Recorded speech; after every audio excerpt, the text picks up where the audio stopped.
மாண்புமிகு அமைச்சர் அன்பில் மகேஷ் பொய்யாமொழி அவர்கள் அவருக்கு 2 ஆம்பளை பிள்ளைங்க தான் இருக்கு. அவருக்கு பெண் குழந்தைங்க இல்லைன்னு பல இடங்கள்ல அவரும் அவருடைய மனைவியும் வருந்தியதா பல இடங்கள்ல அவர் அதை சொல்லி ஃபீல் பண்ணிருக்கிறாரு.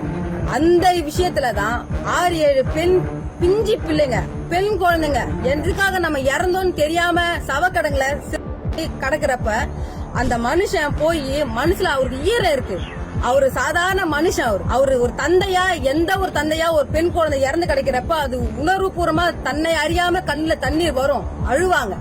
அந்த ஒரு செயலை நீங்க தமிழ்நாட்டில் இருக்கக்கூடிய சில அரசியல் கட்சி தலைவர்கள் அரசியலுக்காக, அந்த ஓட்டு அரசியலுக்காக, அரசியல் பிழைப்புக்காக நீங்க கேலி கிண்டல் செய்றீங்க.